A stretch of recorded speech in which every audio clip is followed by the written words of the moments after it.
પછી અમારા બાપુની 3 ભાઈઓ થયા, પછી અમે 5 ભાઈઓ થયા.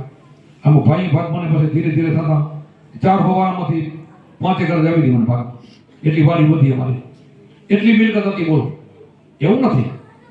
અને 9 હોતા વરો કદાચ દે 9 વરો તો આપણે ક્યાંક બીજેથી પૈસા લઈને દેવા નથી. હોય તો આપણે ભાગ કાઢી. ઘણી મિલકતો તો ઘણા વરો ઘણી થોડી કાઢીએ, થોડો.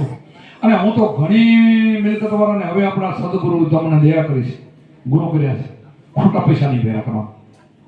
એ પેઢીને નડશે. હવે જે મિલકત કમાવી ને સાચી પ્રેમથી જે પૈસા આપે એ કમાવા, એ મહેનત ના કહેવાય. પ્રેમથી એટલે તમારી બુદ્ધિથી, તમારી લે દઈને જમીનો કરતા હો તો ભલે, કોન્ટ્રાક્ટર હો તો ભલે, બીજું કંઈ કરતા હો. ધંધા તો ઢગલા છે, એ ધંધા પર કમાઈ શકે, મૂડીને કમાઈ. પણ ખોટો કોઈને હાય લઈને ગરીબ માણસને અવળથા પલાવી લેવા, 1 ના 2 કરી નાખવા, એવું ક્યારે ન કરવાનું. એવો પૈસો આપણે નથી લેવો. એટલે આમાં ગુરુમુખી થયા પછી એવો પૈસો ઘરમાં ના આવવા દેવાનો. ધ્યાન રાખ, કાળજી રાખવાની. તો તમારી પેઢી એવું તો પૈસા નહીં ખૂટે. નકે તો પછી ખોટા ભેરા કર્યો ને તો ઘરમાં દુઃખ સુખ આવે, તકલીફો આવે. એમાં ગુરુમાં જ પછી અટી જાય. કારણ એમાં તો જામીન ન હોય ને. ગુરુ ખોટું કરો એમાં ગુરુ જામીન ન હોય. પાછા અટી જાય. ખબર પડે 1-2 વાર કે ફલાણા ભાઈ તો આ ન કરો, છતાં તમે કરો તો એ તમારી ભૂલ કહેવાય. એમાં આપણે બહુ નહીં જવું. સાચી લક્ષ્મી આવે ને ટકે તો સાચી તો આવવાની છે. તો અમારો તમારે આશીર્વાદ છે. સાચી ગણી આપો, સાચી પેદા કરો તો પેઢી ઉતારા લે. અને ખોટા વાળાને છે ને ઉજળ જાય. અમારે કેટલાય અમારાથી ગરજ છે કુટુંબમાં કેટલાની પેઢીઓ સાફ થઈ ગયું છે. ખાધું ન ખૂટે એટલી પેઢીઓ હતી તો અત્યારે કાંઈ વાસના ખરાબ નથી. સમજાઈ ગયું તમને? વાત મારી સમજાય છે ને બધાને? એટલે લક્ષ્મી આપણે એવી સુલક્ષ્મી કમાવાની. વાપરો, ખાવાનું, મજા કરો, ભેગું ના લઈ જવાનું કાંઈ નથી. અને આપણને જે જોશે સમય પરમાત્મા જેને કોઈ 1 દીકરા આપ્યો, 2 આપ્યા, 3 દીકરીઓ આપ્યું, એના લગ્ન વ્યવસ્થિત થઈ જાય, ઓના થઈ જાય, આપણી પેઢીઓમાં બધાનું થતું જાય. તો ભગવાન કરે છે, એનું કામ એ રેડવતું હશે. આ તો હાઈવોથી આપણે અતિ ઘણું કરવું છે એટલે ખોટું કરી છે. અતિ ઘણું કરવું પણ ખોટું કરી નહીં કરવું. એટલે થોડું ધ્યાન ન કરવાનું. એ રેડી છે ને આપણે 5 મુદ્દા આપ્યા, એમાં આપણે વિશ્વાસઘાત કરી 1 ના 2 કરી નાખીએ તો એ તો ખોટું જ કહેવાય. એ ચોરી ચીનારી જેવું જ કહેવાય. દગો ફટકો કરો એ તો ચોરી જ કહેવાય ને. દગો એટલે ચોરી ચીનારી જેવું જ કહેવાય. એટલે એની આપણે કાળજી રાખવાની, નીતિમત્તામાં આપણે કમાવાનું.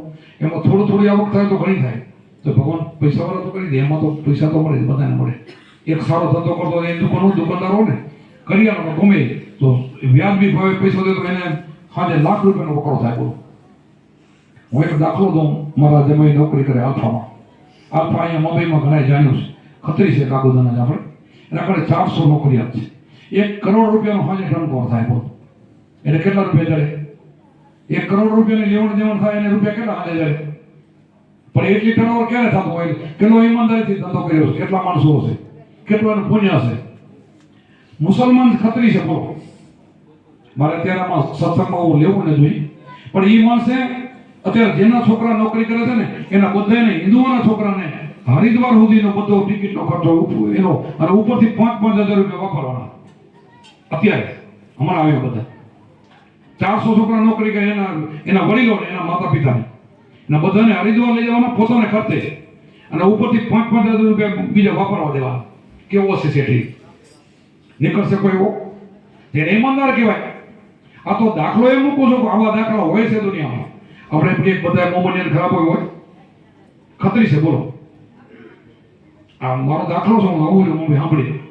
બધા જેટલા મારા ગાણિતના 10 દરબારો, એના માતા પિતા બધા ગયા હતા ત્યાં યાત્રા કરવા. બધાને પાછું ટિકિટ એની, અને ઉપરથી 5-5 હજાર રૂપિયા વાપરવાના.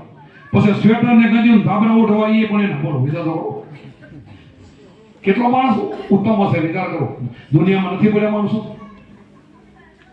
એટલે આપણે આવી બધી ઘણી વાતો નથી લઈ પણ આજ આવી બધી ભણાઈ મારાથી. પણ બધી ક્યારેક ક્યાંક તો ભણે પડે, થોડીક નીકળી આવે તો ભણાઈ જાય. પણ આપણે ભજન કરવાનું છે, બસ સમાન કરવાનું, શ્વાસ સમાન.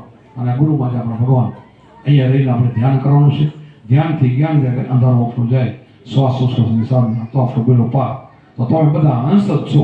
અને આ મોતી જણો, આ મોતી છે ને એનું જતન કરે બ્રહ્મા વિષ્ણુ મહેશ. સમજાઈ ગયું?